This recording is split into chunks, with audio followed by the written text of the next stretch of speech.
I found my maid eating in the rain blood on her palm, a plastic lunchbox in her lap, like it was the last thing she owned. Would you have handed her a towel or handed her a lecture? Be honest, because I didn't do the noble thing first. The storm that night didn't fall. It pounded it, rattled the gutters, and turned the stones in my courtyard slick like glass. And when I slammed the car door and cut across the path, I saw her Maya blue uniform, soaked through hair, stuck to her face, spoon trembling in her fingers. "What are you doing out here?" I barked too loud, too sure, as if volume could make me right. She flinched. The spoon slipped. Rice and beans washed into the drain like they'd never existed. And then Eleanor, my housekeeper, stepped in under a perfect umbrella, with the calm of a news anchor and the certainty of a judge. "She shouldn't even be here, sir. She broke the Harding crystal vase, the one from your grandmother's collection. You know that feeling when an old grief gets name-checked and logic leaves the room?" "Yeah, that happened." "Did you break it?" I demanded. And Maya looked up with those wide, steady eyes and said, "One thing I didn't, sir," soft, almost apologetic, like the truth needed permission. I didn't grant it. She tried to step back, heel sliding on wet stone, hand out to catch herself. Skin scraped raw, bright red, mixing with gray water, and still her voice didn't shake. "Please believe me. I didn't. I told her to clean it up, and we'd talk tomorrow because power lets you schedule your mercy for later while you're being cruel right now. You know what I mean." I walked back inside Eleanor at my shoulder, that tidy, measured tone of hers, convincing me the house was in order, but the fire didn't warm me and the bourbon didn't either. I stood at the window, rain stitching silver lines across the glass, and there she was, still under the oak, small as a question I didn't want to ask.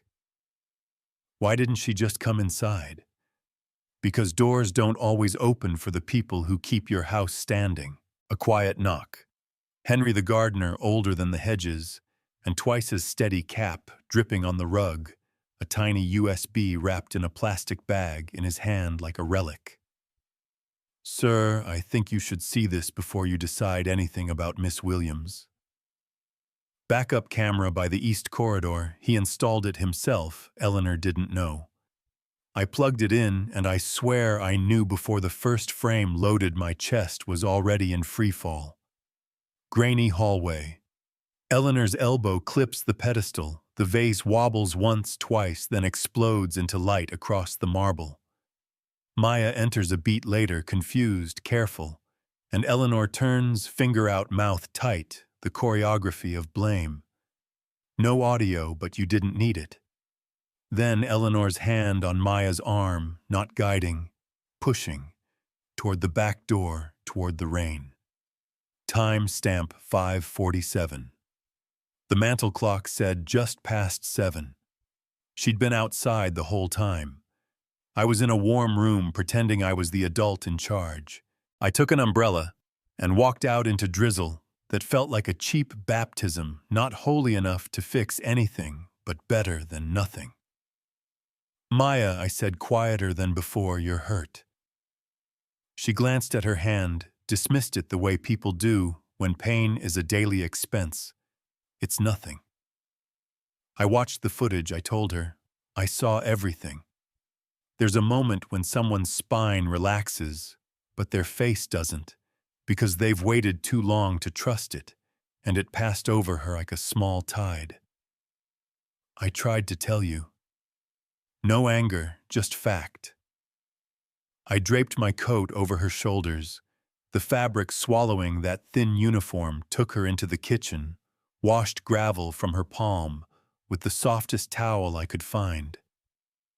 It didn't fix the night, but it told the truth with my hands. And sometimes that's the only language that lands. I fired Eleanor the next morning. No scene, no shouting, just the facts and a door.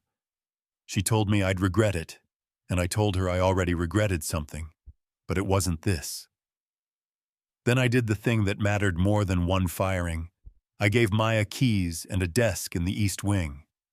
"You'll handle internal affairs, staff schedules, Supplier issues, the cracks no one sees until something breaks, I said, and she weighed it like someone who's seen promotions turn into cages when they come without respect. We'll do it right, she said, not a thank you, a contract.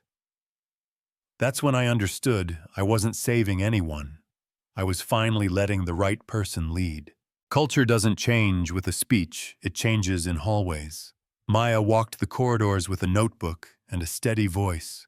She cut double shifts without cutting pay. She fixed a supplier who was shorting our eggs and cutting our dignity.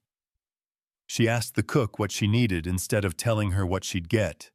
And the house exhaled a little like steam when you take the kettle off. Carla in the kitchen laughed for the first time in months. Henry stopped flinching when Eleanor's name was mentioned, because we weren't mentioning it anymore. It felt lighter. You could feel it in the laundry corridor, where clean towels and quiet respect stacked beside each other, like they'd always belonged. Pattern interrupt. Wait. A house can hold secrets the way big trees hold lightning, deep silent waiting for the right storm. One afternoon, I unlocked a room I hadn't entered since my mother died, her old sanctuary dust floating like galaxies, medical journals stacked in careful towers, a black and white photo of her holding me with a look I'd avoided remembering. This shouldn't be a shrine, I told Maya. Let's make it a wellness room for the staff. Warm light, a tea station, a shelf of books to lend a sign that said, "Take a breath, no permission needed." You'd be amazed how performance improves when dignity is baked into the schedule. Then came the hit piece, because of course it did. A neat little headline about scandal in service my maid promoted innuendo wrapped like polite concern. Do you think that's fair, that when someone unexpected sits at the table, people call it scandal just to keep the seating chart comfortable? We wrote a response we didn't expect the loudest critics to read: transparency. Isn't scandal, progress isn't corruption. Power, when shared, doesn't lose value, it multiplies it. Some donors clutched pearls, some called to say it was about time. As for me, I learned to stop expecting applause from rooms that never clapped for the staff in the first place. Stick around, because what happened next will blow your mind. Here's the twist. In a cabinet in Eleanor's old quarters behind a false panel, I found a manila envelope sealed with a patience that didn't belong to me. My mother's original will. Not the version the board filed, the actual one, with a clause that made my throat close. A permanent staff trust, not a PR stunt, a legal mandate to share the estate's growth with the people who held it together. Names I loved and names I'd never bothered to learn, because comfort makes you lazy. Henry, Janet, Rosa, even retirees. It should have been set in motion years ago. It wasn't. Not because my mother changed her mind, but because someone decided donors liked tidy narratives better than just outcomes. We reinstated it that day, retroactively, loudly. The board meeting was polite warfare, legacy faces, calculating Chairwoman Ellison, talking about reputational risk like it was weather. If we vote this down, I said, palms flat on the table, I'll dissolve what you think Harding Global is. I won't build on a lie. Maya spoke once, just once. If your donors pull funding because staff are treated like humans, maybe their names don't belong on your buildings. And the room fell quiet in the way truth makes rooms fall quiet. The motion passed. Not because they suddenly got kind, because they finally got real. You could roll credits there and feel good, but real life takes one more lap. Agent Dennison from the Department of Justice called Maya, in small federal room, no Windows file thick enough to use as a doorstop.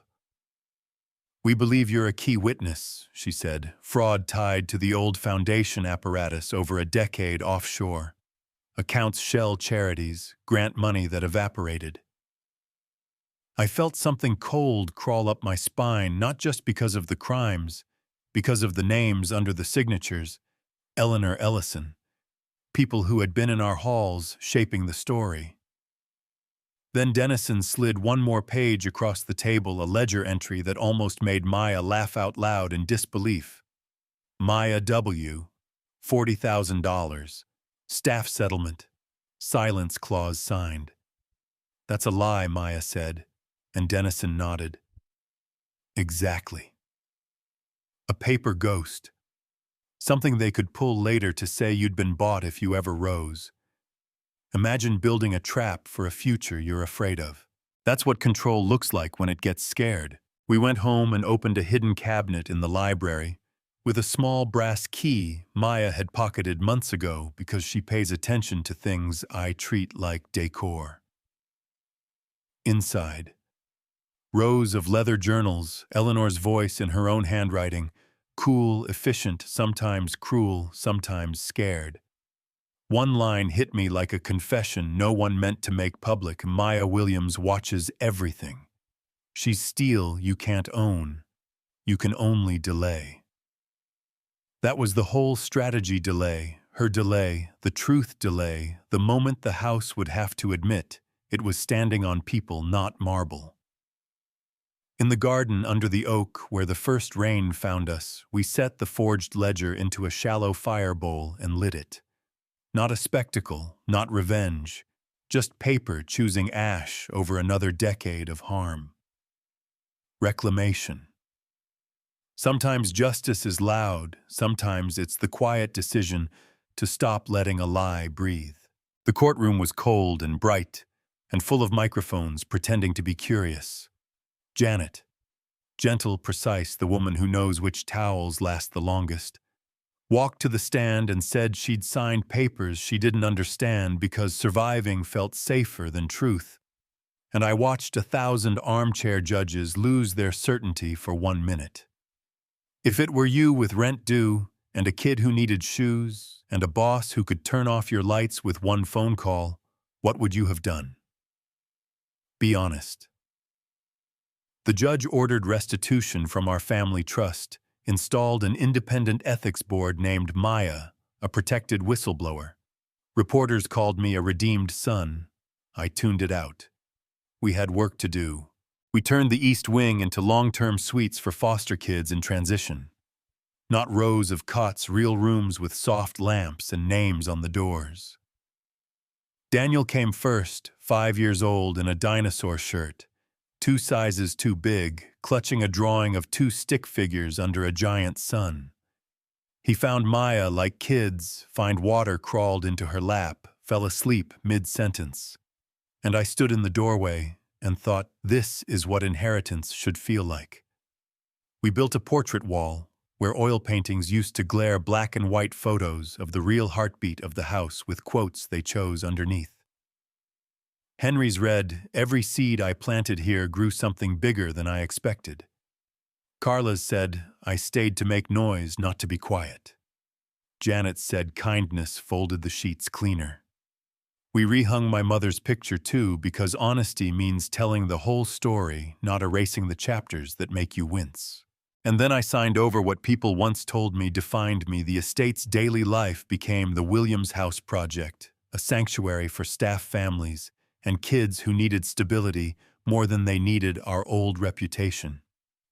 People asked if I felt like I gave up my birthright, and I told them I finally claimed it because a name isn't a legacy, breath is. Who breathes easier because you were here? We held a community day, music and cornbread, and a gardening demo where Henry explained roots to a circle of kids like he was revealing a magic trick, and the house didn't feel haunted anymore. It felt honest. Pattern interrupt. Here's the part that might bother you. Some donors left. Good. Some stayed and changed. Better. Some hovered on the fence and asked polite questions about optics. Annoying, but at least they were saying it out loud. Ellison tried to slow walk the ethics reforms with procedure, and the new board matched her with dates and signatures and consequences. I stood in a donor room and said, "Legacy isn't what you build for yourself. It's what you build for others when no one's watching, and for once the applause sounded like people relieved to stop pretending. One night on the balcony house glowing behind us like a lantern, Maya asked me, "Do you want forgiveness or accountability?" And I said, "Both," and she shook her head. "Pick accountability. Forgiveness is personal. It comes if it comes." That line has been living in my pocket ever since. We're a country obsessed with redemption arcs. Declare a villain in Act 1 so we can cheer them in Act 3. But maybe the moral work isn't getting forgiven on camera. Maybe it's making sure the people who were harmed don't get hurt again when the camera turns off. So here's where I hand it to you, not as a tidy bow, as a live question. Should a billionaire have to risk the whole name to do the right thing?